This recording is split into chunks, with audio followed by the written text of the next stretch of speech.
My ex-wife came crawling back after I inherited my dad's fortune. But I moved on. I'm 36, recently divorced, and somehow managing to juggle raising two kids while running a business I never wanted. Life has a funny way of coming full circle, but let me start from the beginning because there's quite a story to tell. My father built his merchandising business from nothing but grit and determination. He wasn't just successful, he was the kind of successful that turns heads at charity galas. The kind of success that men our family name open doors throughout the city. The kind that lets you send your kid to any college they want, drive luxury cars, and still have enough left over to donate buildings to the local hospital. But like many self-made men, he had dreams of passing his legacy onto his only son. That's me. The thing is, I had different plans. While he saw suits, board meetings, and quarterly reports in my future, I saw lines of code and the endless possibilities of technology. I was the kid who took apart computers just to see how they worked, who stayed up late teaching myself programming languages while my friends were out partying. My room looked like a Radio Shack had exploded, with circuit boards and cables everywhere. Mom used to joke that she needed a map just to vacuum in there. When college application time came around, I chose a computer science degree instead of business school. The fight that followed was epic. Dad couldn't understand why I'd want to waste my potential playing with computers when I could be learning to run a real business. Mom played peacekeeper, as usual, convincing him to at least let me try my way. Dad was disappointed, sure, but he held out hope that I'd come to my senses after graduation. He figured once I saw what the corporate world was really like, I'd come running back to take over the family business. But that's not what happened. Instead, I landed a job at a major tech company and thrived. By 29, I had my own house in a nice neighborhood, a new car in the driveway, and a career that made me excited to get up every morning. I didn't need his money. I was building my own life, my own way. That's when things really went south. Dad gave me one final ultimatum: join the business or be cut out of the will entirely. The argument that followed shook the house. I told him I didn't need his money, that I was doing fine on my own. He called me ungrateful, said I was spitting on everything he'd built. I chose my passion, and he chose to give everything to charity. Our relationship hit rock bottom. Then Mom died. It wasn't gradual. There was no time to prepare. One minute she was planning Sunday dinner. The next she was gone. Massive heart attack while gardening. It's funny how death has a way of putting things in perspective. Dad had always been larger than life. The successful businessman, the community leader, the man who always knew what to do. But after Mom's heart attack, I saw him for what he really was: a lonely old man who just lost his best friend. The big house he'd been so proud of suddenly seemed to swallow him whole. That's when things started to change between us. I began visiting more often, bringing my kids to see their grandfather. My daughter, Sarah, has his eyes, that same mischievous twinkle when she's up to something. And my son, James, inherited his stubborn chin and unwavering determination. Watching them together, it was like seeing pieces of Mom and Dad come back to life. Dad stepped back from the business, letting a trust handle operations while he focused on being a grandpa. He taught the kids card tricks, told them stories about the old days, and spoiled them rotten with ice cream before dinner. All the things Mom would have scolded him for. But life has a way of throwing curveballs, and Dad's health started failing. His kidneys were giving out, and he needed dialysis twice a week. I stepped up without hesitation, arranging my work schedule to take him every Wednesday and Saturday. My boss was understanding. 10 years of loyalty earns you some flexibility. I'd leave early on Wednesdays, make up the work at night, and use my Saturdays to help Dad through his treatments. That's when my wife, Emma, showed her true colors.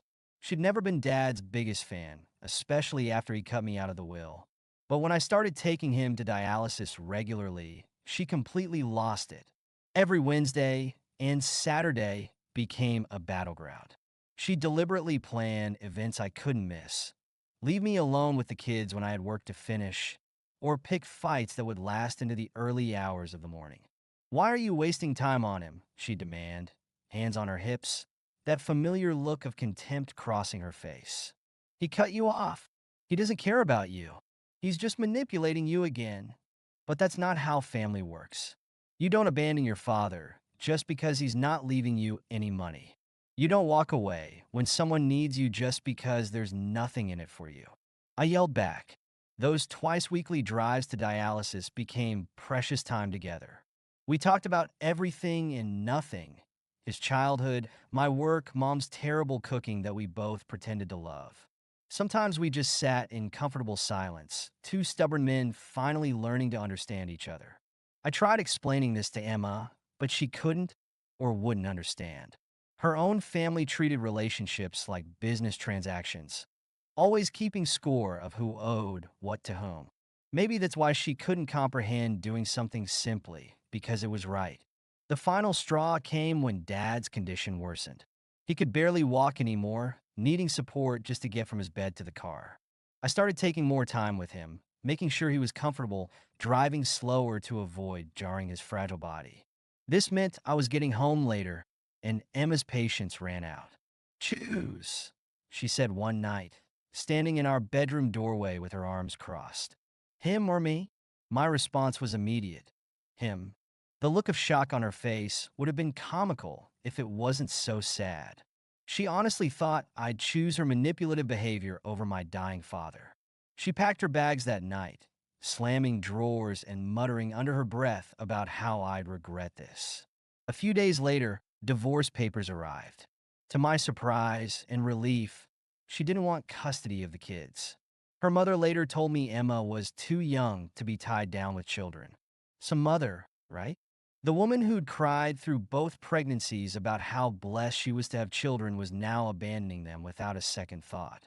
That's when I made the best decision of my life. I moved the kids and myself into Dad's house. He had a full-time caregiver who was happy to help with the children and watching him play with his grandkids. I hadn't seen him that happy since before Mom died. It was like everything had fallen into place.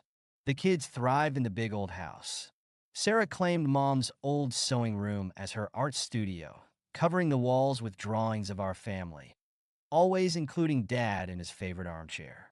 James took over the garden, determined to finish planting those roses that Mom never got to. My dad supervised from his wheelchair, offering advice and stories about Mom's green thumb. Then, last week, Dad passed away in his sleep. The doctor said he went peacefully, content after spending the evening playing cards with his grandchildren. It hurt, God, but knowing his final months were filled with joy made it easier to bear. That's when the real bombshell dropped. The lawyer called me in to read the will, and I almost didn't go. What was the point? Dad had given everything to charity, right? Wrong. It turns out I had been his heir all along. He never changed the will, never cut me off. It had all been a bluff, his last attempt to get me to join the family business. The lawyer told me Dad was actually proud of me for sticking to my guns, for choosing passion over money. He respected that I built my own success instead of riding his coattails.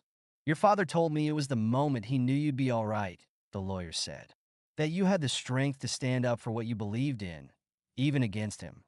Now I own it all. The business, the house, everything. And guess who showed up at my door as soon as the news got out? Emma. She came crying about how much she missed the kids, how we should reconcile for their sake. When I refused, the tears dried up pretty quick. Now she's threatening to sue for half of everything, claiming she deserves a share of Dad's wealth. But her chances were slim. We divorced before the inheritance, and she gave up custody of the kids. The irony wasn't lost on me. The woman who criticized my father's manipulation was now trying to manipulate her way into his fortune. But I learned from the best about standing my ground and fighting for what matters. Dad taught me that even when I thought he was pushing me away. After that, I ran Dad's company. Turns out business isn't so bad when you can bring a tech perspective to it. Raised two amazing kids and honored the legacy of a man who taught me more than I ever realized. The house was full of memories. My childhood, Mom's cooking, Dad teaching the kids card tricks from his hospital bed. We stayed here, in the heart of everything he built. I took the kids to the Bahamas last month, our first real vacation in years. Sitting on that beach, watching them play in the waves, I couldn't help but think about Dad. He would have loved this, would have been right there building sandcastles with them. James collected seashells, insisting we bring some back to put on Grandpa's grave. Sarah wrote, "We love you, Grandpa," in the sand, and made me take a picture before the tide came in. Sometimes the biggest inheritances aren't measured in dollars and cents. Sometimes they're measured in the lessons we learn, the strength we find, and the love that survives even when everything else falls apart. Dad taught me that success isn't about the money you make or the things you own. It's about the legacy you leave behind. That's my father's real legacy. Not the business or the house or the money in the bank. It's the love he showed us, the values he instilled, and the family he brought together, even after he was gone. And no amount of legal threats or manipulative tears can take that away. As for Emma, let her try to get what she wants. I've got something worth far more than money, a family that stands together, memories that can't be bought, and the knowledge that sometimes the hardest paths lead to the best destinations. Thank you so much for listening to my story. If you have any thoughts, I'd love to hear them, so please leave a comment. Don't forget to like and subscribe if you want more stories like this one.